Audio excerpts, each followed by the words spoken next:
Europe Hitler की ओर देख रहा था, जबकि एशिया में पहले से ही भीषण युद्ध चल रहा था। शहरों को जमींदोज कर दिया गया, लाखों लोग मारे गए और अपराधों को कभी पश्चिमी देशों की सुर्खियां नहीं मिली। 1931 से 1945 के बीच चीन में जो कुछ हुआ उसे जानबूझकर दबा दिया गया। जापानी कब्जा सिर्फ सैन्य नहीं था, यह व्यवस्थित, वैज्ञानिक और क्रूर था, और अराजकता के बीच एक आंतरिक युद्ध ने प्रतिरोध को और भी खंडित कर दिया। न तो मित्र राष्ट्रों ने, न ही प्रेस ने, न ही स्कूली किताबों ने पूरी कहानी बताई। इतिहास का यह हिस्सा क्यों छिपाया गया? द्वितीय विश्व युद्ध के दौरान चीन में वास्तव में क्या हुआ था? एशिया की लपटें, वह विश्व युद्ध जिसके बारे में कोई नहीं बताना चाहता था। पारंपरिक कथा के अनुसार द्वितीय विश्व युद्ध की शुरुआत सितंबर 1939 में हुई थी, जब जर्मन डिवीजनों ने पोलिश सीमा पार की थी। यह यूरोसेंट्रिक दृष्टिकोण जानबूझकर एक क्रूर वास्तविकता को छोड़ देता है। वैश्विक संघर्ष कई साल पहले एशिया के विशाल मैदानों पर शुरू हुआ था, जहां एक साम्राज्यवादी शक्ति विजय अभियान चला रही थी जो 14 साल तक चलेगा। 18 सितंबर 1931 की रात को मुकडेन शहर के पास एक छोटे विस्फोट ने दक्षिण मंचूरियन रेलवे के एक हिस्से को क्षतिग्रस्त कर दिया। यह क्षति इतनी मामूली थी कि ट्रेनें बिना रुके चलती रहीं। हालांकि वह छोटा विस्फोट 20वीं सदी के सबसे विनाशकारी आक्रमणों में से एक का बहाना बन गया। जापान के साम्राज्य ने दशकों तक मंचूरियन क्षेत्र पर लालच भरी नजर रखी थी।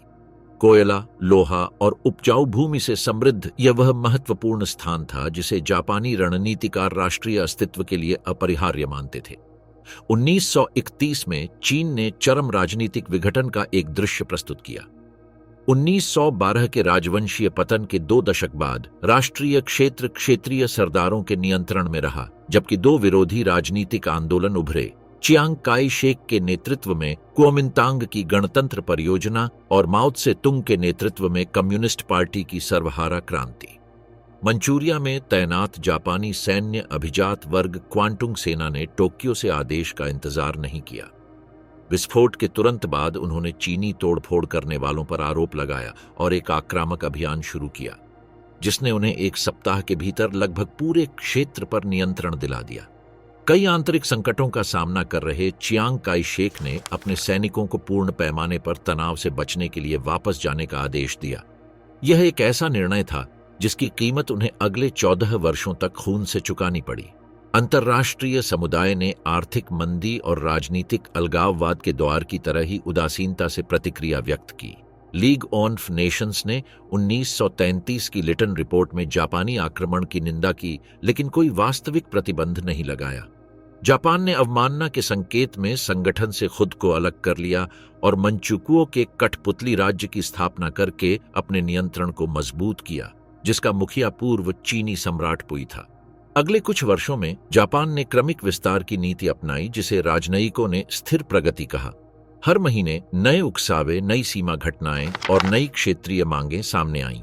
पश्चिमी विदेश मंत्रालय वैश्विक आर्थिक संकट में डूबे हुए और मुख्य रूप से यूरोप में नाजीवाद के उदय से चिंतित थे। उन्होंने एशियाई घटनाओं को क्षेत्रीय संघर्षों की श्रेणी में डाल दिया, जिनका वैश्विक शक्ति संतुलन से कोई संबंध नहीं था। इस जानबूझकर की गई उदासीनता ने जापानी आक्रामकता को वैधता प्रदान की तथा एक खतरनाक मिसाल कायम की। पश्चिमी लोकतंत्रों ने यह दिखा दिया कि विस्तारवादी हिंसा वास्तविक परिणामों के बिना भी की जा सकती है, बशर्ते वह उनकी तात्कालिक सीमाओं से काफी दूर घटित हो। 6 साल से चल रहा तनाव आखिरकार 7 जुलाई 1937 की रात को फूट पड़ा। बीजिंग के बाहर मार्को पोलो ब्रिज के पास युद्धाभ्यास कर रही जापानी सेना की एक टुकड़ी ने दावा किया कि उनका एक सैनिक गायब हो गया है। उन्होंने उसे खोजने के लिए वानपिंग गांव में घुसने की मांग की। चीनी सेना ने इनकार कर दिया। इसके बाद जो हुआ वह सिर्फ एक और झड़प नहीं थी, बल्कि एक व्यापक युद्ध की शुरुआत थी। 1931 के विपरीत इस बार चियांग काई शेक ने प्रतिरोध करने का फैसला किया। लड़ाई बीजिंग के उपनगरों से शंघाई तक और वहां से पूरे चीन में फैल गई। कथित तौर पर गायब हो गया जापानी सैनिक कुछ घंटों बाद सुरक्षित और स्वस्थ पाया गया, लेकिन तब तक बहुत देर हो चुकी थी। हिटलर द्वारा पोलैंड पर आक्रमण करने से 2 साल पहले एशिया में द्वितीय विश्व युद्ध शुरू हो चुका था। इस वृद्धि के सामने पश्चिमी लोकतंत्रों की निष्क्रियता कई और जटिल कारकों के कारण थी। एक गहरी जड़ वाली नस्लीय पूर्वाग्रह था, जिसने एशियाई संघर्षों के महत्व को कम कर दिया। संयुक्त राज्य अमेरिका अलगाववाद के सिद्धांत में डूबा हुआ था, जो किसी भी अंतर्राष्ट्रीय प्रतिबद्धता से दूर था। ग्रेट ब्रिटेन और फ्रांस दूर के महाद्वीप पर जापानी महत्वाकांक्षाओं की तुलना में जर्मन पुनः शस्त्रीकरण के बारे में अधिक चिंतित थे। इसके अलावा जापान के साथ व्यापार संबंध कई पश्चिमी अर्थव्यवस्थाओं के लिए महत्वपूर्ण थे। जापानी साम्राज्य को एशिया में सोवियत साम्यवादी विस्तार के खिलाफ एक ढाल के रूप में माना जाता था, जो बोल्शेविक खतरे की तुलना में कम बुरा था। उम्मीद थी कि चीन और जापान बातचीत के जरिए एक ऐसे समझौते पर पहुंच जाएंगे जिससे बाहरी हस्तक्षेप की आवश्यकता के बिना क्षेत्र में स्थिरता आएगी। लेकिन राजनीतिक अभिजात वर्ग से परे संरचनात्मक मीडिया उदासीनता भी थी। मंचूरिया पर आक्रमण के बारे में पश्चिमी समाचार पत्रों में बहुत कम कवरेज था, और जब इसे प्रकाशित किया गया तो इसे आमतौर पर एशियाई घटना के रूप में प्रस्तुत किया गया, जिसका कोई वैश्विक परिणाम नहीं था। इसके विपरीत 1935 में इथियोपिया पर इतालवी आक्रमण को अधिक सुर्खियां, संपादकीय और कूटनीतिक बहसें मिलीं। यह अंतर संघर्ष की गंभीरता को नहीं दर्शाता, बल्कि यूरोप द्वारा अफ्रीका के प्रति महसूस की जाने वाली सांस्कृतिक और औपनिवेशिक निकटता को दर्शाता है, जबकि एशिया को विदेशी और दूर माना जाता था। महामंदी के दौरान अमेरिकी प्रेस ने घरेलू आर्थिक मुद्दों को भी प्राथमिकता दी। चीन में युद्ध को गौण भागों में डाल दिया या इसे तटस्थ स्वर में पेश किया, जिसमें जापानी आक्रमण की क्रूरता को नजरअंदाज कर दिया गया। मीडिया की इस अंधता ने जनमत को अपनी सरकारों पर कार्रवाई करने के लिए दबाव बनाने में विफल कर दिया। यहां तक कि जब जापान ने मंचुको की कठपुतली राज्य की स्थापना की और अबदस्त सम्राट पुई को नाममात्र का मुखिया बनाया, तब भी कुछ मीडिया आउटलेट्स ने इसे आने वाले व्यवस्थित विस्तारवाद के संकेत के रूप में व्याख्यायित नहीं किया। संस्थागत और सूचनात्मक दोनों तरह की वैश्विक उदासीनता ने जापानी साम्राज्य को गंभीर विरोध का सामना किए बिना अपने प्रभुत्व को मजबूत करने की अनुमति दी। इस प्रकार एक वैश्विक युद्ध मोर्चा तैयार हुआ, जिसे तब तक नजरअंदाज किया जाएगा जब तक कि इसे नियंत्रित करना असंभव न हो जाए। अजय प्रगति। जापान ने चीन को कैसे कुचल दिया? जापानी युद्ध मशीन एक पूरी तरह से नियोजित सैन्य अभियान की सर्जिकल सटीकता के साथ आगे बढ़ी। मार्को पोलो ब्रिज घटना के बाद इंपीरियल हाई कमांड ने चीनी प्रतिरोध को प्रभावी ढंग से संगठित होने से पहले ही तोड़ने के लिए एक तेज अभियान शुरू करने में कोई समय बर्बाद नहीं किया। उद्देश्य स्पष्ट था, सबसे महत्वपूर्ण शहरी केंद्रों पर कब्जा करना, महत्वपूर्ण आपूर्ति मार्गों को काटना और राष्ट्रवादी सरकार को तुरंत आत्मसमर्पण करने के लिए मजबूर करना। बीजिंग 3 सप्ताह से भी कम समय में गिर गया। अनुभवी और अच्छी तरह से सुसज्जित जापानी सैनिकों ने चीन की सुरक्षा को इतनी आसानी से ध्वस्त कर दिया कि उनके अपने कमांडर भी हैरान रह गए। देश के उत्तर में तैनात सेनाएं ज्यादातर कम प्रशिक्षित मिलिशिया थीं, जो नाममात्र रूप से चियांग काई शेक के प्रति वफादार थीं, लेकिन आधुनिक युद्ध में अनुभवहीन थीं। 30 जुलाई 1937 तक बीजिंग और पड़ोसी तियानजिन दोनों शाही नियंत्रण में थे, जिससे जापान को दक्षिण की ओर रेलवे लाइनों पर नियंत्रण और मंचूरिया के संसाधनों तक सीधी पहुंच मिल गई। विजय की गति ने पूरे देश में दहशत पैदा कर दी। लाखों शरणार्थी अंतर्देशीय भागना शुरू कर दिया, अपने सामान को गाड़ियों में लाद कर और अपने परिवारों को लेकर सड़कों पर निकल पड़े, जो जल्द ही युद्ध के मैदान बन गए। सामूहिक पलायन ने परिवहन व्यवस्था को ध्वस्त कर दिया और एक मानवीय संकट पैदा कर दिया, जिसे संभालने के लिए राष्ट्रवादी सरकार तैयार नहीं थी। यह जानते हुए कि अधिक महत्वपूर्ण शहरों के पतन का मतलब प्रतिरोध का अंत हो सकता है, चियांग काई शेक ने एक हताश निर्णय लिया, किसी भी कीमत पर शंघाई की रक्षा करना। अपने अंतर्राष्ट्रीय रियायतों और आर्थिक महत्व के साथ यह महानगरीय शहर चीन की आधुनिक शक्ति का प्रतीक था। इसका नुकसान न केवल एक रणनीतिक झटका होगा, बल्कि एक मनोवैज्ञानिक झटका भी होगा। युद्ध 13 अगस्त को शुरू हुआ, जब चीनी सेना ने अंतर्राष्ट्रीय रियायत में जापानी ठिकानों पर हमला किया। जापानी, जो शुरू में संख्या में कम थे, ने द्वीप समूह के नौसैनिक ठिकानों से तत्काल सुदृढ़ीकरण का अनुरोध किया। कुछ ही हफ्तों में 300,000 से अधिक शाही सैनिक इस क्षेत्र में उतरे, जिन्हें एक पूर्ण फ्लोटिला और लड़ाकू विमानों का समर्थन प्राप्त था। शंघाई में शहरी लड़ाई इतनी तीव्र थी जितनी पहले कभी नहीं देखी गई। 87वीं और 88वीं डिवीजनों सहित राष्ट्रीय क्रांतिकारी सेना के कुलीन डिवीजनों ने इमारत दर इमारत, सड़क दर सड़क 3 महीने तक चले भयंकर प्रतिरोध में लड़ाई लड़ी। चीनी सैनिकों ने हालांकि खराब ढंग से सुसज्जित, आत्म बलिदान का ऐसा स्तर प्रदर्शित किया जिसने अंतरराष्ट्रीय पर्यवेक्षकों को आश्चर्यचकित कर दिया, जो चीन को एक घृणित सैन्य शक्ति के रूप में देखने के आदी थे। हालांकि तकनीकी अंतर चौंका देने वाला था। जापानी विमानों ने पूरे पड़ोस पर अंधाधुंध बमबारी की, जबकि भारी तोपखाने ने पूरे जिलों को सुलगते हुए मलबे में बदल दिया। नौसेना की श्रेष्ठता ने जापानियों को हुआंगपू नदी को नियंत्रित करने और कई कोणों से चीनी ठिकानों पर बमबारी करने की अनुमति दी। नवंबर तक शहर गिर गया था, जिससे 200,000 से अधिक चीनी सैनिक मारे गए या घायल हो गए और एक महानगर खंडहर में बदल गया। शंघाई के जापानी नियंत्रण में होने के कारण अगला लक्ष्य अपरिहार्य था, नानजिंग राष्ट्रवादी राजधानी।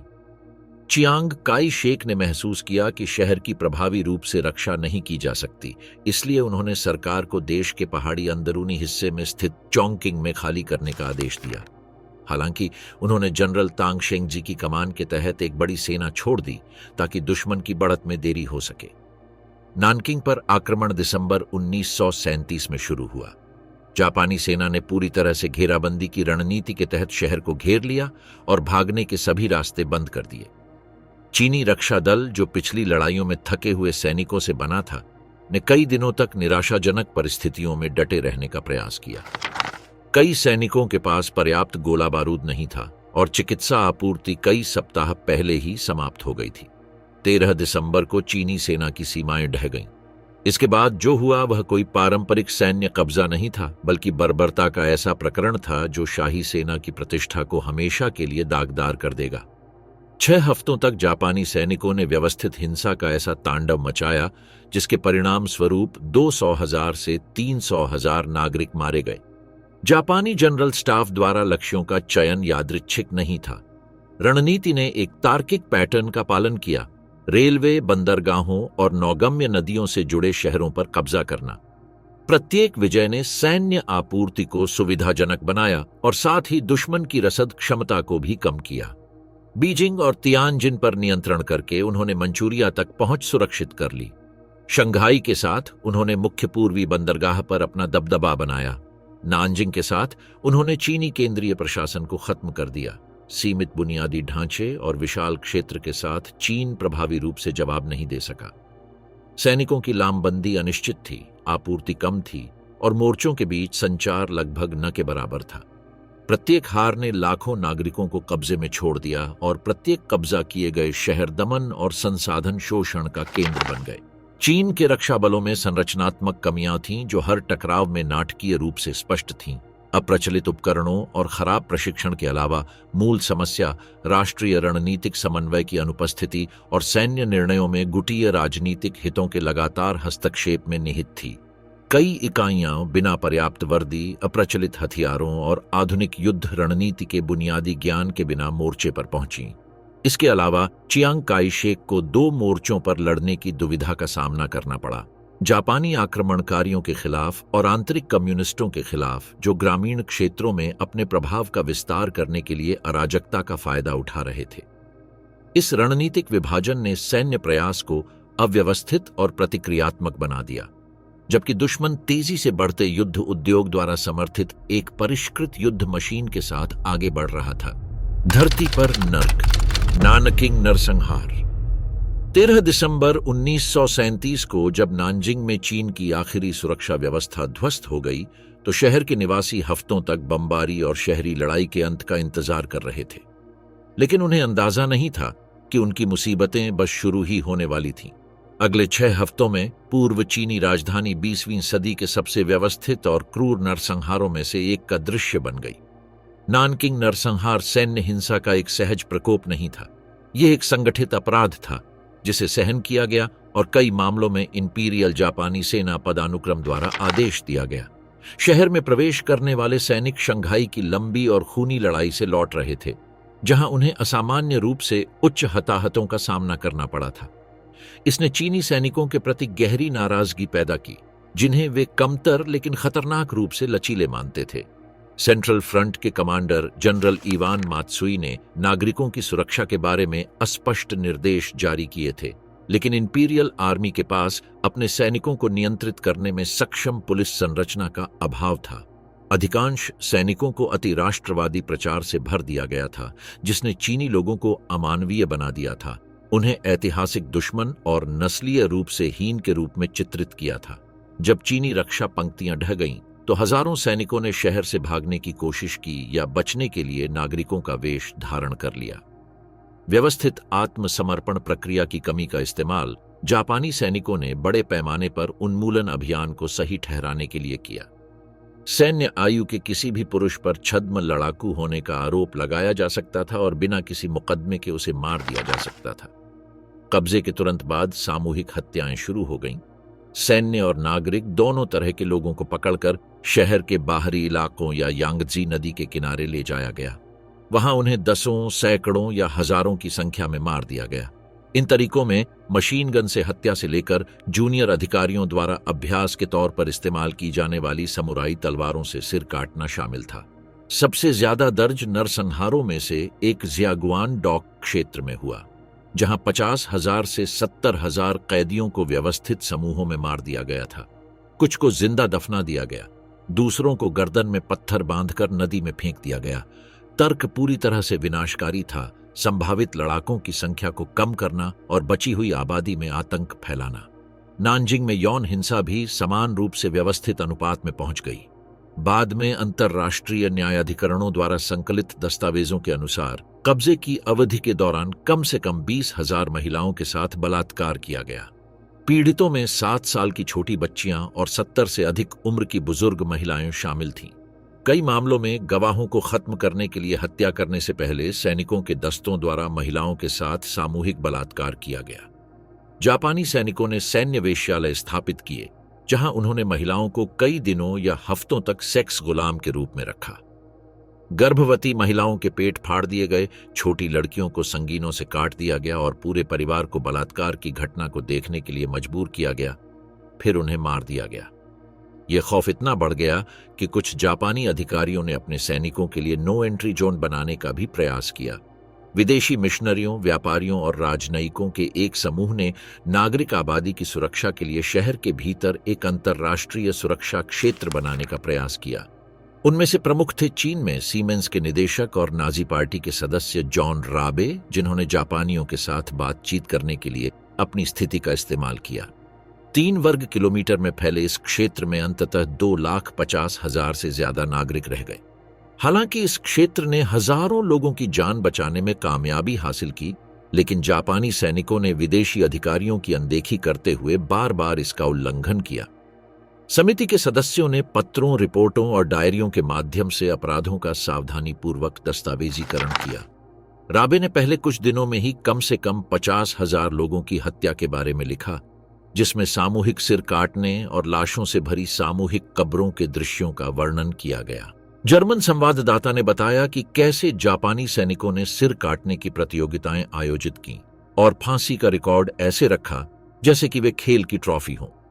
बच्चों को हवा में उछाला गया और संगीनों से मारा गया, जबकि बुजुर्गों को नौसिखिए सैनिकों के अभ्यास के लिए निशाना बनाया गया। क्रूरता की कोई सीमा नहीं थी। जैसे ही नरसंहार की खबर विदेश में लीक होने लगी, जापानी अधिकारियों ने व्यवस्थित तरीके से मामले को छुपाना शुरू कर दिया। उन्होंने प्रेस रिपोर्टों को सेंसर कर दिया, विदेशी संवाददाताओं को निष्कासित कर दिया और फोटोग्राफी पर प्रतिबंध लगा दिया। उन्होंने सैन्य इकाइयों को शवों को नष्ट करने, दस्तावेजों को जलाने और सभी आरोपों से इनकार करने का आदेश भी दिया। हालांकि कई सबूत इस कवर अप से बच गए। जापानी सैनिकों द्वारा ली गई गुप्त तस्वीरें, जॉर्ज फिच और लुईस स्माइथ जैसे राजनयिकों की विस्तृत रिपोर्ट और बचे हुए लोगों की गवाही को अंतर्राष्ट्रीय संगठनों द्वारा संकलित किया गया। ये सबूत बाद में सुदूर पूर्व युद्ध अपराध न्यायाधिकरण में महत्वपूर्ण साबित हुए। 1946 और 1948 के बीच टोक्यो युद्ध मुकदमों के दौरान जनरल मात्सुई और प्रिंस असाका सहित कई अधिकारियों पर युद्ध अपराधों के लिए अभियोग लगाया गया था। हालांकि कई अन्य अपराधियों को सजा नहीं मिली और जापान ने कभी भी आधिकारिक तौर पर पीड़ितों की पूरी संख्या स्वीकार नहीं की या पूर्ण राज्य माफी नहीं मांगी। नानकिंग नरसंहार के परिणाम तत्काल मानवीय त्रासदी से कहीं आगे निकल गए। जापानियों द्वारा फैलाए गए आतंक ने लाखों लोगों को आंतरिक रूप से विस्थापित कर दिया और देश के पूर्वी हिस्से में सार्वजनिक प्रशासन का पतन हो गया। विडंबना यह है कि जापानी कमांड के कुछ क्षेत्रों की उम्मीद के मुताबिक त्वरित आत्मसमर्पण की सुविधा देने के बजाय नरसंहार ने चीनी राष्ट्रवादी भावना को मजबूत किया। चियांग काई शेक की सरकार ने प्रतिरोध के एक लंबे युद्ध को सही ठहराने के लिए अत्याचारों का प्रचार किया। इसके विपरीत कम्युनिस्टों ने इस व्यापक असंतोष का लाभ उठाकर खुद को राष्ट्रीय प्रतिरोध की प्रामाणिक शक्ति के रूप में पेश किया। एक ऐसा संदेश जो विशेष रूप से ग्रामीण क्षेत्रों में गूंजता था, जहां वर्षों से व्यावसायिक हिंसा से पीड़ित किसानों को साम्राज्यवाद विरोधी बयानबाजी में अपनी पीड़ा के लिए एक सुसंगत व्याख्या मिल जाती थी। विज्ञान के शिकार यूनिट 731 का खामोश आतंक। मंचूरिया के हार्बिन के बाहरी इलाके में एक परिसर था जो आधिकारिक तौर पर जल शोधन संयंत्र के रूप में संचालित होता था। कांटेदार तार और गार्ड टावरों से घिरे इस परिसर में प्रयोगशालाएं, ऑपरेटिंग रूम, आइसोलेशन सेल और श्मशान थे। कोडनाम यूनिट 731 ये विनाश की सेवा में चिकित्सा विज्ञान की सबसे पूर्ण विकृति का प्रतिनिधित्व करता था। यूनिट 731 की स्थापना 1932 में सैन्य डॉक्टर शिरोइशी ने की थी, जिन्होंने जापानी हाई कमांड को आश्वस्त किया था कि जैविक हथियार भविष्य के संघर्षों में निर्णायक होंगे। ईशी, एक करिश्माई और महत्वाकांक्षी अधिकारी, पश्चिमी विश्वविद्यालयों में अध्ययन कर चुके थे और जीवाणु विज्ञान और विषाणु विज्ञान में प्रगति से परिचित थे। उनका प्रस्ताव सरल था: पारंपरिक युद्ध की आवश्यकता के बिना दुश्मन सेनाओं को नष्ट करने में सक्षम रोगजनकों का विकास करना। इस परिसर का असली उद्देश्य घातक एजेंटों का विकास, परीक्षण और बड़े पैमाने पर उत्पादन करना था। ब्यूबोनिक प्लेग, एंथ्रेक्स, हैजा, टाइफाइड, पेचिश और अन्य रोगजनक। लेकिन इससे भी अधिक भयावह तथ्य यह था कि प्रयोगात्मक सामग्री जीवित मनुष्य थे। किसानों, राजनीतिक कैदियों, गर्भवती महिलाओं, बच्चों और पकड़े गए सैनिकों को अनुसंधान में गिनी पिग के रूप में इस्तेमाल किया गया था, जो सभी ज्ञात नैतिक सीमाओं को पार कर गया था। जापानी वैज्ञानिकों ने अपने पीड़ितों को पूरी तरह से अमानवीय बना दिया था। उन्हें मारुता या लकड़ी के लट्ठे कहकर संबोधित किया था। यह शब्दावली आकस्मिक नहीं थी। इससे मनोवैज्ञानिक रूप से ऐसे प्रयोग करना आसान हो गया जो अन्यथा असंभव होते। कैदियों को जानबूझकर घातक बीमारियों से संक्रमित किया जाता था ताकि बिना किसी उपचार के बीमारी की प्रगति का निरीक्षण किया जा सके। इस्तेमाल किए गए तरीके क्रूरता की किसी भी परिभाषा से परे थे। पीड़ितों को बिना एनेस्थीसिया दिए जीवित विच्छेदित किया गया ताकि वास्तविक समय में आंतरिक अंगों पर संक्रमण के प्रभावों की जांच की जा सके। अन्य प्रयोगों में फ्रीजिंग परीक्षण शामिल थे, जहां कैदियों के अंगों को बर्फ के पानी में तब तक डुबोया जाता था जब तक वे जम न जाएं, और फिर हवा के संपर्क में तब तक रखा जाता था जब तक कि त्वचा के नीचे बर्फ के क्रिस्टल दिखाई न देने लगे। हाइपोथर्मिया से होने वाले फ्रैक्चर का अध्ययन करने के लिए डॉक्टरों ने धातु की वस्तुओं से जमे हुए अंगों को पीटा। चरम स्थितियों के प्रति प्रतिरोध पर भी अध्ययन किए गए। जबरन भूखा रखना, बैरोमीटर के दबाव में बदलाव, जहरीले रसायनों के इंजेक्शन, आग लगाने वाले बमों के संपर्क में आना और व्यवस्थित बलात्कार के माध्यम से यौन रोगों के संचरण पर प्रयोग। यूनिट 731 में तकनीशियन के रूप में काम करने वाले डॉक्टर योशियो शिनोजुका ने बाद में बताया कि कैसे उन्होंने संक्रमित लीवर और फेफड़ों को निकालने के लिए चेतन शरीर को काटा। अन्य मामलों में उन्होंने नियंत्रित महामारी पैदा करने के लिए दूषित चूहों को मानव कोशिकाओं में छोड़ा। विभिन्न आयु समूहों के बीच क्रॉस संक्रमण का अध्ययन करने के लिए परिवारों का उपयोग किया गया। यूनिट 731 प्रयोगशाला अनुसंधान तक सीमित नहीं थी। इसके मिशन का एक मूलभूत हिस्सा वास्तविक युद्ध में उपयोग किए जाने वाले हथियार विकसित करना था। बीमारी फैलाने के लिए विशेष बम डिजाइन और निर्मित किए गए थे। पिस्सू बम, जो ब्यूबोनिक प्लेग ले जाने वाले कीड़ों को छोड़ता था, और सिरेमिक एंथ्रेक्स बम, जो भूमि और जल स्रोतों के विशाल क्षेत्रों को दूषित करने में सक्षम था। 1940 और 1941 में इन हथियारों का इस्तेमाल निंगबो और चांगड़े जैसे शहरों में चीनी नागरिक आबादी के खिलाफ किया गया था। प्लेग और हैजा के जानबूझकर भड़काए गए प्रकोप से हजारों लोग मारे गए। शाही सेना के विमानों ने दूषित पिस्सू से भरे चावल के बोरे गिराए, ये जानते हुए कि भूख से मर रही आबादी खतरे की आशंका किए बिना ही उसमें मौजूद सामग्री को उठा लेगी। इसके प्रभाव विनाशकारी थे। पहले स्वस्थ क्षेत्रों में ब्यूबोनिक प्लेग महामारी, प्रायोगिक कवक द्वारा फसल विनाश और पूरे ग्रामीण क्षेत्रों में स्वास्थ्य प्रणाली का पतन। जैविक हथियारों ने न केवल विनाश के साधन के रूप में काम किया, बल्कि आतंक फैलाने और चीनी आबादी को हतोत्साहित करने के लिए मनोवैज्ञानिक उपकरण के रूप में भी काम किया। हालांकि यूनिट 731 सबसे प्रसिद्ध थी, लेकिन यह ऐसी एकमात्र सुविधा नहीं थी।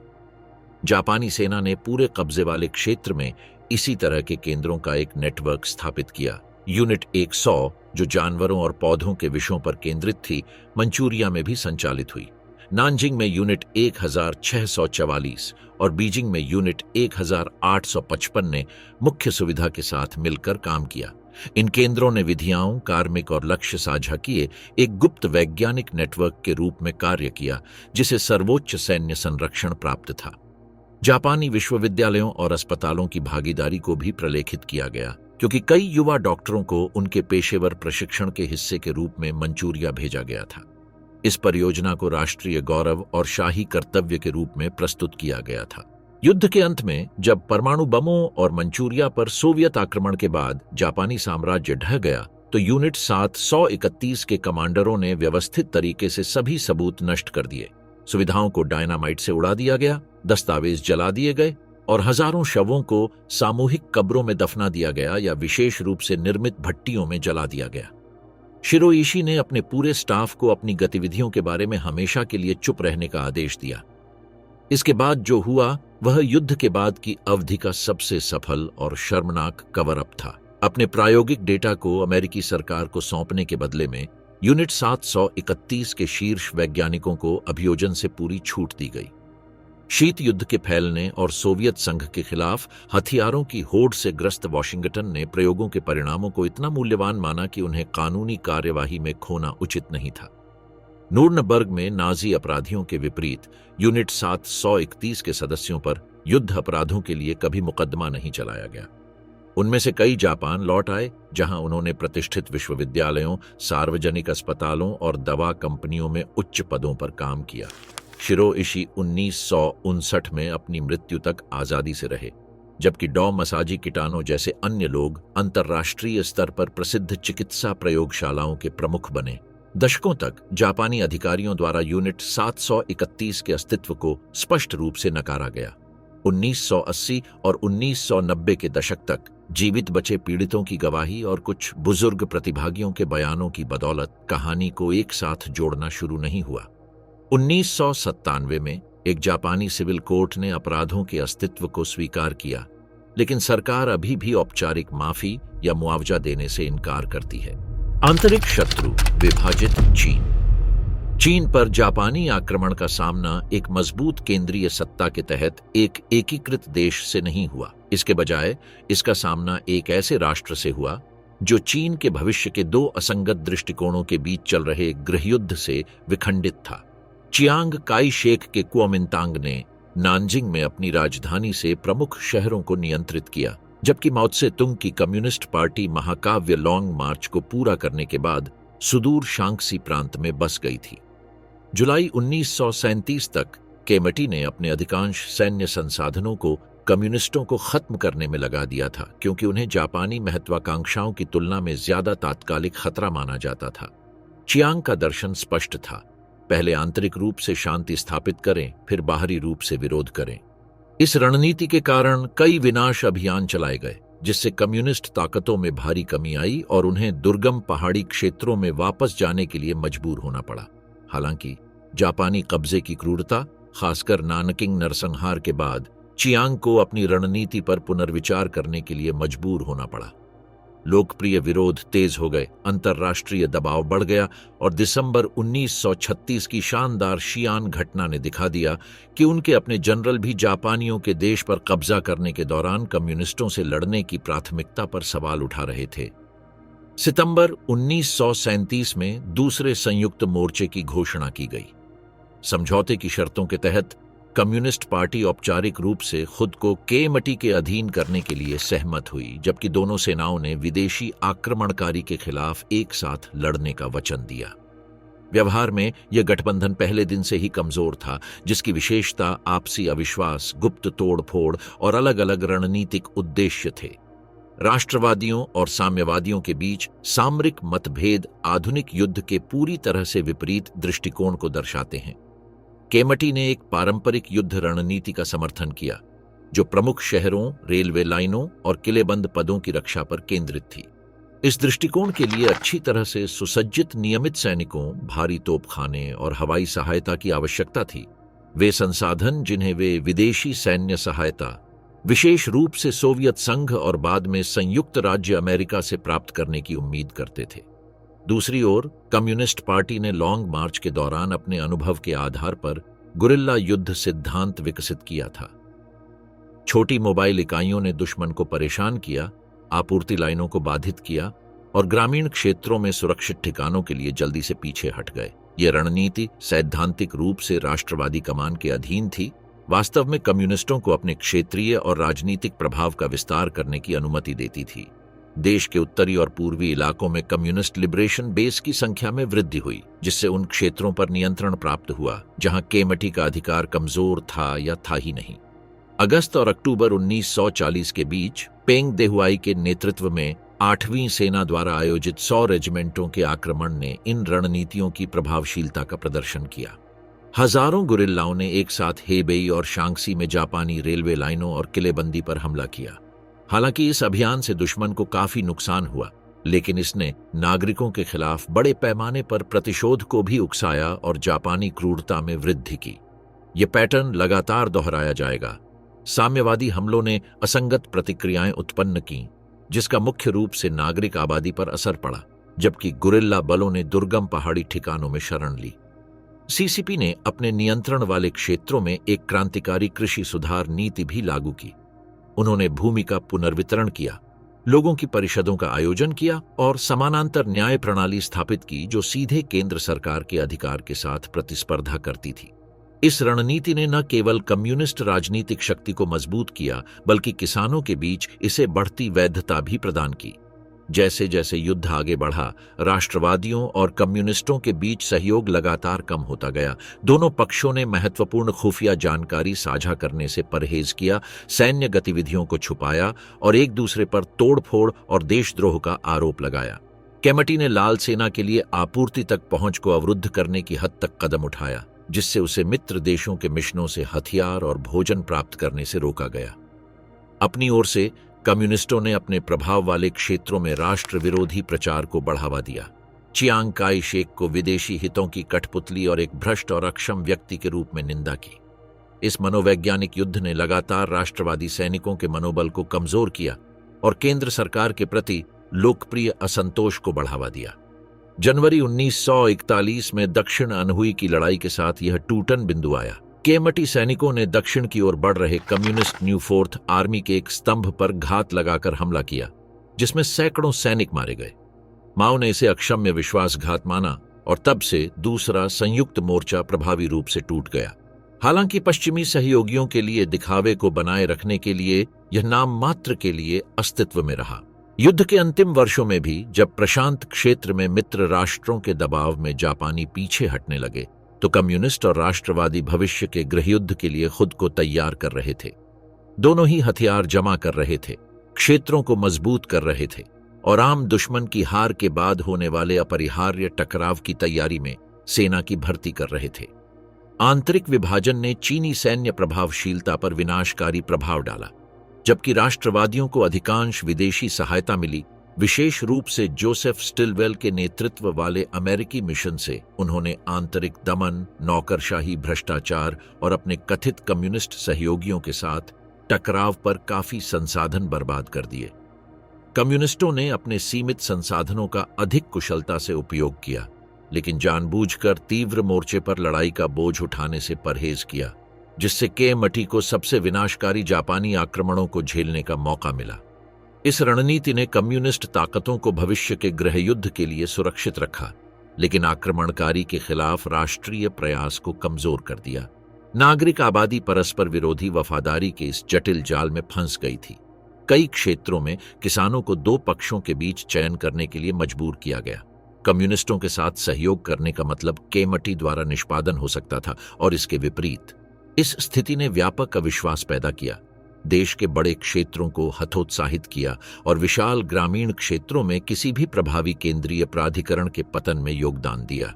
अगस्त 1945 में जब जापान ने आत्मसमर्पण किया तो सतह के नीचे दबा हुआ गृह युद्ध तुरंत अपनी सारी हिंसा के साथ फिर से उभर आया। केमटी ने मुक्त क्षेत्रों में अपना अधिकार फिर से स्थापित करने का प्रयास किया, जबकि सीसीपी ने जापानियों द्वारा छोड़े गए क्षेत्रों, विशेष रूप से मंचूरिया के रणनीतिक क्षेत्र पर कब्जा करने की जल्दी की। अपने बेहतर संगठनात्मक ढांचे, ग्रामीण जनता के साथ अपने वास्तविक संबंध और अपने प्रभावी फांसीवाद विरोधी प्रचार के कारण कम्युनिस्ट पार्टी संघर्ष से बहुत मजबूत होकर उभरी। हालांकि केएमटी ने सबसे खूनी पारंपरिक लड़ाई, लंबे समय तक संघर्ष, स्थानिक आंतरिक भ्रष्टाचार और लोकप्रिय समर्थन के क्रमिक नुकसान का खामियाजा भुगता था, लेकिन अंतिम टकराव के लिए यह कमजोर हो गया। अनुपस्थित मित्र जब चीन को त्याग दिया गया। फ्रैंकलिन डी रूजवेल्ट द्वारा आधिकारिक तौर पर बिग फोर मित्र शक्तियों में से एक के रूप में मान्यता दिए जाने के बावजूद द्वितीय विश्व युद्ध के अधिकांश समय में चीन को एक परिधीय सहयोगी के रूप में माना गया, जो अंतिम जीत के लिए उपयोगी तो था, लेकिन आवश्यक नहीं था। हालांकि औपचारिक रूप से नेतृत्व सम्मेलनों और समग्र रणनीतिक योजनाओं में शामिल किया गया था, लेकिन इसे प्राप्त सामग्री और रसद समर्थन सीमित, असमान और व्यवस्थित रूप से अन्य प्राथमिकताओं, विशेष रूप से यूरोपीय मोर्चे और प्रशांत क्षेत्र में नौसैनिक अभियानों के अधीन था। पर्ल हार्बर के बाद युद्ध में संयुक्त राज्य अमेरिका के प्रवेश को चीन में अपार आशा के साथ देखा गया। चियांग काई शेक को उम्मीद थी कि पश्चिमी महाशक्ति की प्रत्यक्ष भागीदारी एशिया में शक्ति संतुलन को मौलिक रूप से बदल देगी। रूजवेल्ट ने अपनी ओर से संयुक्त राज्य अमेरिका, सोवियत संघ और यूनाइटेड किंगडम के साथ साथ नए युद्धोत्तर विश्व व्यवस्था के स्तंभ के रूप में चीन की एक भव्य दृष्टि विकसित की थी। नवंबर 1943 में काहिरा सम्मेलन में चीन को औपचारिक रूप से एक प्रमुख मित्र शक्ति के रूप में मान्यता दी गई और यह गंभीरता से घोषित किया गया कि जापान को सभी कब्जे वाले चीनी क्षेत्र से निष्कासित किया जाना था। चियांग काई शेक अमेरिकियों के लिए एक विदेशी राजनीतिक हस्ती बन गए। अमेरिकी धरती पर उनकी छवि वाले प्रचार पोस्टर प्रदर्शित किए गए, जबकि उनकी पत्नी सूंग मेई लिंग ने अमेरिकी कांग्रेस को संबोधित भी किया। हालांकि कूटनीतिक प्रतीकात्मकता और भव्य घोषणाओं से परे प्रभावी सैन्य सहायता खंडित और सशर्त थी। यूरोप के विपरीत, जहां अमेरिकी सैनिक कई मोर्चों पर सामूहिक रूप से उतरे, चीन को महत्वपूर्ण जमीनी लड़ाकू बलों की प्रत्यक्ष उपस्थिति नहीं मिली। एकमात्र उल्लेखनीय सैन्य योगदान अमेरिकी स्वयंसेवी समूह का निर्माण था, जिसे लोकप्रिय रूप से फ्लाइंग टाइगर्स के रूप में जाना जाता है। आधिकारिक तौर पर सेवानिवृत्त अमेरिकी वायुसेना के पायलटों द्वारा गठित यह वायु इकाई नाम मात्र चीनी कमान के तहत बर्मा और यूनान के ठिकानों से संचालित होती थी। हालांकि उन्होंने महत्वपूर्ण सामरिक सफलताएं हासिल की और काफी मनोबल बढ़ाया, लेकिन उनका समग्र रणनीतिक प्रभाव उपलब्ध विमानों की कम संख्या और निरंतर रसद बाधाओं के कारण सीमित था। भौगोलिक स्थिति किसी भी बड़े सैन्य समर्थन के लिए एक महत्वपूर्ण बाधा थी। 1942 में जापानियों के हाथों बर्मा के पतन के बाद चीन को सहायता भेजने के लिए एकमात्र भूमि मार्ग काट दिया गया था। तब आपूर्ति खतरनाक हम्प पर निर्भर थी, जो भारत से यूनान तक हिमालय को पार करने वाला एक बेहद खतरनाक हवाई मार्ग था। हम्प के ऊपर से उड़ान भरने वालों को मौसम की चरम स्थितियों, बिना दबाव वाले विमानों के लिए घातक ऊंचाई और जापानी लड़ाकू विमानों द्वारा अवरोधन के निरंतर खतरे का सामना करना पड़ा। सीमित कार्गो क्षमता का मतलब था कि वादा किए गए हथियारों का केवल एक अंश ही वास्तव में पहुंचा। इस बीच चियांग ने जापान के खिलाफ अपने मोर्चे को एकजुट करने के लिए बेताब संघर्ष किया, साथ ही आंतरिक दबावों और बढ़ते कम्युनिस्ट खतरे का भी सामना किया। 1942 में अमेरिकी सैन्य मिशन के प्रमुख के रूप में जनरल जोसेफ स्टिलवेल के आगमन के साथ वॉशिंगटन और चॉन्किंग के बीच संबंध नाटकीय रूप से जटिल हो गए। स्टिलवेल एक व्यावहारिक और बेहद सीधे साधे सैन्य व्यक्ति थे। उन्होंने जल्दी ही कुओमिंतांग के व्यापक भ्रष्टाचार के प्रति गहरी अवमानना विकसित कर ली और चियांग को सक्षम रणनीतिक दृष्टि से पूरी तरह से रहित माना। अपनी ओर से चियांग ने स्टिलवेल को एक अभिमानी दूत के रूप में देखा, जो चीन के संप्रभु आंतरिक मामलों में अनुचित रूप से हस्तक्षेप करने पर आमादा था। स्टिलवेल ने चीनी सेना को अमेरिकी मानकों के अनुसार पुनर्गठित करने और प्रशिक्षित करने पर जोर दिया, लेकिन उन्हें राष्ट्रवादी कमांडरों से लगातार प्रतिरोध का सामना करना पड़ा, जो परिचालन स्वायत्तता को छोड़ने के लिए अनिच्छुक थे। ब्रिटिश और अमेरिकी सेनाओं के साथ लड़ने के लिए चुनिंदा चीनी सैनिकों को बर्मा में भेजने पर उनका जोर संबंधों को और भी तनावपूर्ण बना रहा। 1944 में रणनीति और प्राथमिकताओं पर कई बार असहमति के बाद चियांग ने औपचारिक रूप से स्टिलवेल को हटाने का अनुरोध किया। रूजवेल्ट को डर था कि चीन के साथ पूरी तरह से टूट जाने से जापानियों को फायदा होगा, इसलिए उन्होंने अनिच्छा से उनकी जगह किसी और को नियुक्त करने पर सहमति जताई। सोवियत संघ ने चीन के साथ अधिक प्रत्यक्ष लेकिन समान रूप से अस्पष्ट संबंध बनाए रखा। 1937 में चीन जापान संघर्ष की शुरुआत से मास्को ने कुओमिंतांग को सीमित सैन्य सहायता प्रदान की। लड़ाकू विमान, टैंक, तकनीकी सलाहकार और विशेष प्रशिक्षण। यह सहायता कुछ शुरुआती लड़ाइयों में महत्वपूर्ण थी, जैसे कि शंघाई की लंबी रक्षा और नानजिंग में प्रतिरोध। हालांकि अप्रैल 1941 में जापान के साथ तटस्थता संधि पर हस्ताक्षर करने के बाद सोवियत संघ ने पूर्वी मोर्चे पर किसी भी प्रत्यक्ष टकराव से सावधानीपूर्वक परहेज किया, जिससे जर्मन आक्रमण का सामना करते समय उसकी स्थिति को खतरा हो सकता था। स्टालिन को तीसरे रह के खिलाफ राष्ट्रीय अस्तित्व पर अपने सभी संसाधनों को केंद्रित करने के लिए एशिया में शांति बनाए रखने की सख्त जरूरत थी। युद्ध के दौरान स्टालिन ने केमेटी और सीसीपी के बीच संतुलन बनाने की एक सुनियोजित नीति बनाए रखी। अंतर्राष्ट्रीय स्तर पर मान्यता प्राप्त सहयोगी के रूप में चियांग की सरकार का आधिकारिक रूप से समर्थन करते हुए उन्होंने माओ जेडोंग के साथ संचार की गुप्त लाइनें बनाए रखीं, जिन्हें वे एशिया के भविष्य के लिए एक संभावित क्रांतिकारी साथी मानते थे। यूनाइटेड किंगडम की चीन के बारे में विशेष रूप से अस्पष्ट स्थिति थी, जो एशिया में उसके औपनिवेशिक हितों से प्रभावित थी। हालांकि यह औपचारिक रूप से धुरी राष्ट्रों से लड़ा था, लेकिन एशियाई रंगमंच में इसकी सर्वोच्च प्राथमिकता अपनी औपनिवेशिक संपत्तियों की रक्षा थी। भारत, बर्मा, हांगकांग, सिंगापुर और मलेशिया। लंदन को गुप्त रूप से डर था कि एक मजबूत और अंततः एकीकृत चीन ब्रिटिश शासन के तहत क्षेत्रों को पुनः प्राप्त कर सकता है। परिणाम स्वरूप चीन को ब्रिटिश सहायता काफी हद तक प्रतीकात्मक थी। एशिया में शाही सेना का बड़ा हिस्सा दक्षिण पूर्वी एशिया में केंद्रित था और चीनी सेनाओं के साथ उनका परिचालन समन्वय न्यूनतम था और अक्सर संघर्षपूर्ण होता था। कई मौकों पर ब्रिटिशों ने सैन्य सहायता के लिए चियांग के तत्काल अनुरोधों को नजरअंदाज कर दिया, क्योंकि उन्हें डर था कि वे अपनी खुद की रक्षात्मक स्थिति से समझौता करेंगे। हर प्रमुख मित्र राष्ट्र सम्मेलन में कैसाब्लांका, तेहरान, याल्टा, चीन का उल्लेख अंतिम विज्ञप्ति में किया गया था, लेकिन संसाधनों के आवंटन में कभी भी वास्तव में प्राथमिकता नहीं दी गई। मुख्य प्रयास अनिवार्य रूप से यूरोप की ओर निर्देशित था। जर्मनी की हार को वैश्विक युद्ध को सफलतापूर्वक समाप्त करने की पूर्ण कुंजी माना जाता था। प्रशांत मोर्चे को हालांकि महत्वपूर्ण माना जाता है, लेकिन इसे मुख्य रूप से संयुक्त राज्य अमेरिका और उसके रणनीतिक द्वीप ठिकानों के बीच एक ऑपरेशन के रूप में माना गया था, जिसमें चीन की कोई महत्वपूर्ण भागीदारी नहीं थी।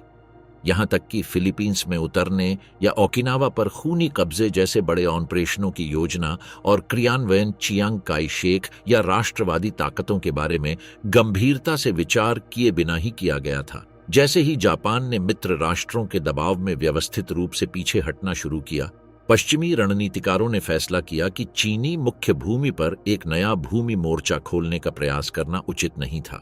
अंतिम रणनीति जापान को बड़े पैमाने पर रणनीतिक बमबारी और कुल नौसैनिक नाकाबंदी के माध्यम से पूरी तरह से अलग थलग करना था, जिसका समापन हिरोशिमा और नागासाकी पर परमाणु बमबारी के माध्यम से उसके मजबूर आत्मसमर्पण में हुआ। इस जानबूझकर की गई रणनीतिक उपेक्षा ने चीन में पीड़ा को अनावश्यक रूप से लंबा कर दिया।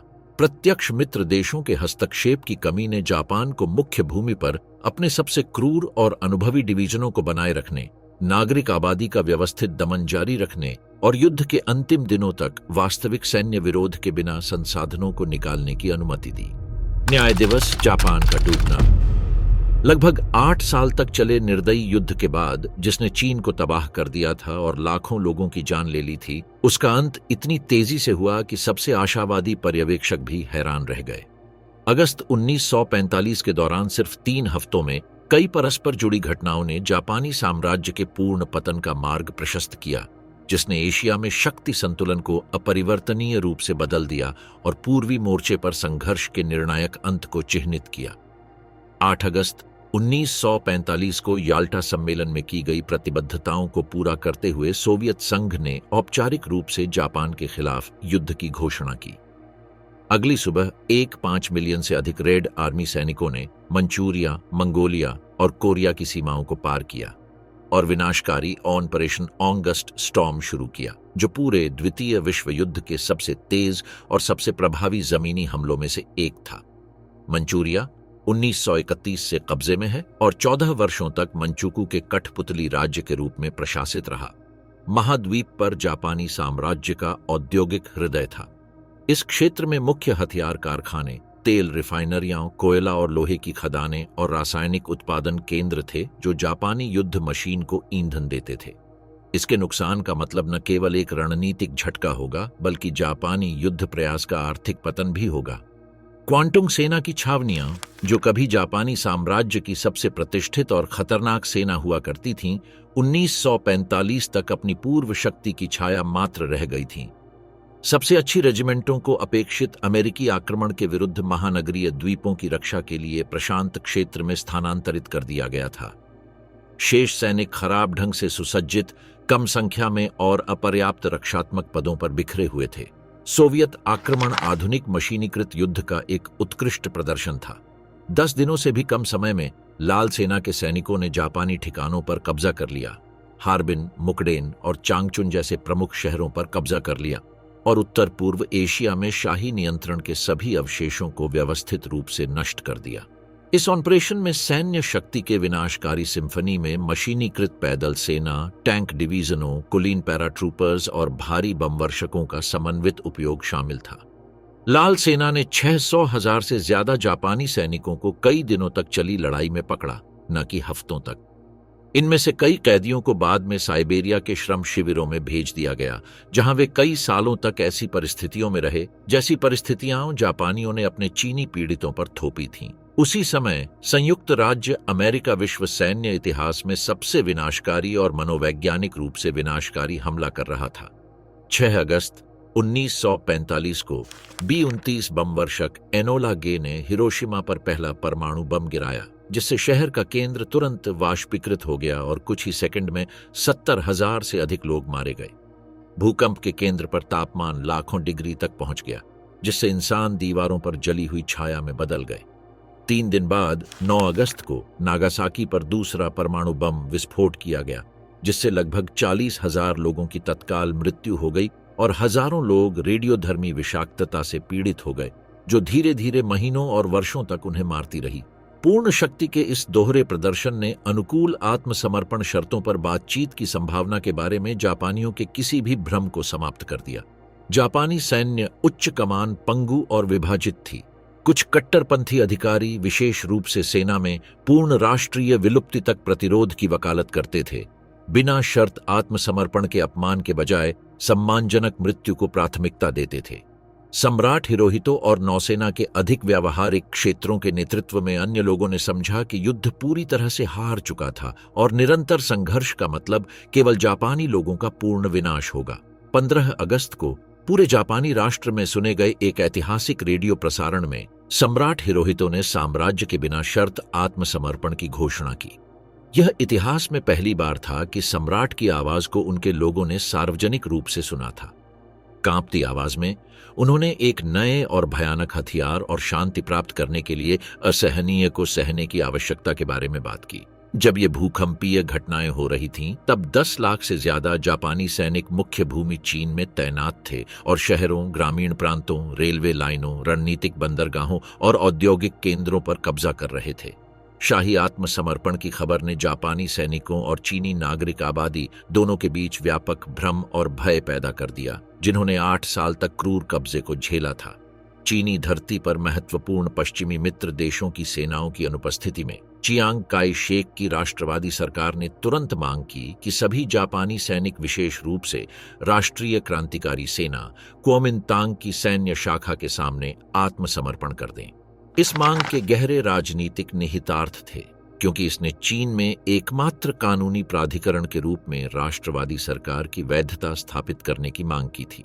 इसी समय चीनी कम्युनिस्ट पार्टी, जिसने युद्ध के वर्षों के दौरान उत्तर और उत्तर पूर्व के विशाल क्षेत्रों में अपने प्रभाव का काफी विस्तार किया था, ने राष्ट्रवादी ताकतों के आने से पहले प्रमुख रणनीतिक पदों पर कब्जा करने का प्रयास किया। जापानियों द्वारा छोड़े गए खाली स्थान को भरने की इस होड़ ने गृह युद्ध के बीज बो दिए, जो तुरंत बाद भड़क गया। आत्मसमर्पण की प्रक्रिया अव्यवस्थित, लंबी और अक्सर हिंसक थी। बीजिंग, त्यानजिन, शंघाई और ग्वांगझू जैसे प्रमुख शहरों में जापानी कमांडरों ने चीनी संप्रभुता की बहाली के प्रतीक के रूप में औपचारिक रूप से अपने हथियार आधिकारिक केमटी प्रतिनिधियों को सौंप दिए। हालांकि दूरदराज के ग्रामीण इलाकों और सीमावर्ती क्षेत्रों में कई जापानी इकाइयों ने बस अपने शस्त्रागार को स्थानीय कम्युनिस्ट बलों को सौंप दिया या उन्हें भंग कर दिया। कुछ मामलों में हथियारों के डिपो, औद्योगिक सुविधाओं और नए मुक्त किए गए क्षेत्रों पर नियंत्रण को लेकर राष्ट्रवादियों और कम्युनिस्टों के बीच सीधे सशस्त्र संघर्ष हुए। जापानी कब्जे ने एक शक्ति शून्यता पैदा कर दी थी, जिसे दोनों चीनी सेनाएं अपने अपने रणनीतिक हितों के अनुसार भरने की कोशिश कर रही थीं। युद्ध के अंत में चीन का बुनियादी ढांचा पूरी तरह से तबाह हो गया था।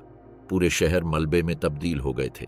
बमबारी और रासायनिक हमलों से कृषि भूमि बेकार हो गई थी। रेल नेटवर्क ध्वस्त हो गए थे और 8 साल की व्यवस्थित लूट के बाद राष्ट्रीय अर्थव्यवस्था पंगु हो गई थी। पीछे हटते हुए जापानी सैनिकों ने हजारों बारूदी सुरंगें, छिपे हुए जैविक हथियार और दयनीय परिस्थितियों में कैदियों को पीछे छोड़ दिया। नाटकीय परिस्थितियों के बावजूद जापान के आत्मसमर्पण की घोषणा पूरे स्वतंत्र चीन में विस्फोटक उल्लास के साथ मनाई गई।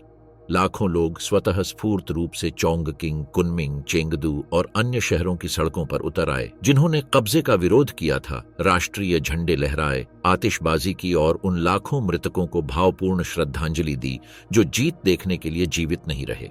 चियांग काई शेक ने आधिकारिक तौर पर जापानी साम्राज्यवाद पर चीन की पूर्ण विजय की घोषणा की और अंतर्राष्ट्रीय स्तर पर विश्व युद्ध के महान मित्र देशों में से एक के रूप में मान्यता प्राप्त की।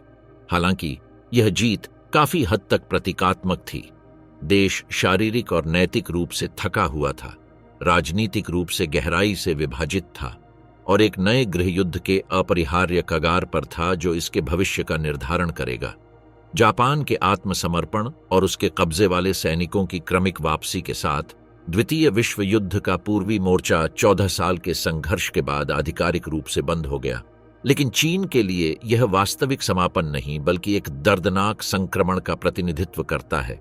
लंबे समय से प्रतीक्षित शांति के बजाय जापानियों द्वारा छोड़े गए शून्य ने तुरंत देश के पूर्ण नियंत्रण के लिए राष्ट्रवादियों और कम्युनिस्टों के बीच एक भयंकर संघर्ष को जन्म दिया। एक गृह युद्ध जो 4 और वर्षों तक चला और 1949 में माओ त्से तुंग के नेतृत्व में पीपुल्स रिपब्लिक ऑफ चाइना की स्थापना के साथ समाप्त हुआ।